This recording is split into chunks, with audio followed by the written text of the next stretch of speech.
Welcome to my channel. Please don't forget to subscribe, like, share, and comment.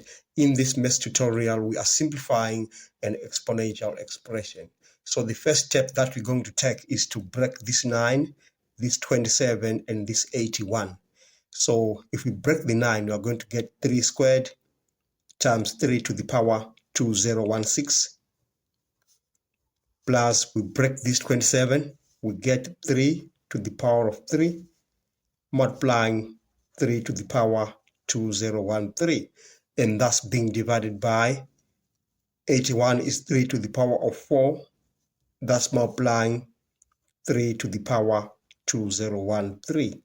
Now there's a law of exponents that says a to the power m times a to the power n is equal to a to the power m plus n. So we are going to use that law of exponents on the whole expression.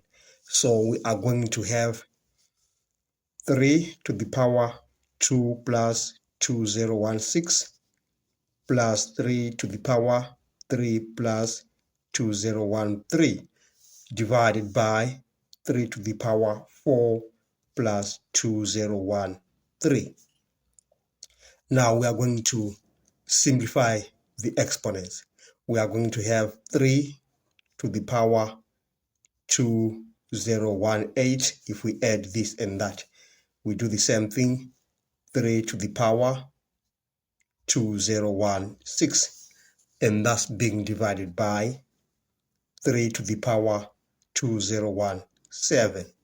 Now we are going to divide 3 to the power 201 into each and every term above.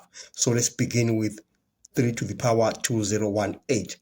We are going to get 3 to the power 2018 divided by 3 to the power 2017 plus 3 to the power 2016 divided by 3 to the power 2017.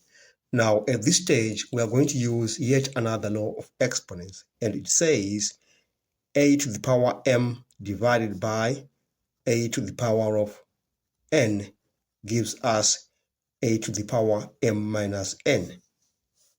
Okay, so we're going to use that law on those two.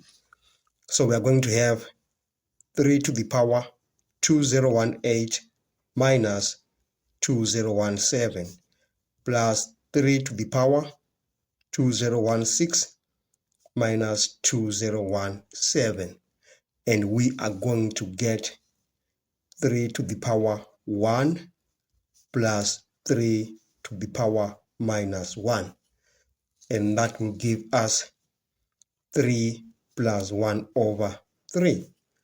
And the final answer will be 10 over 3. And then we've come to the end of this session. Thanks for watching. Please don't forget to subscribe, like, share, and comment. Enjoy your day.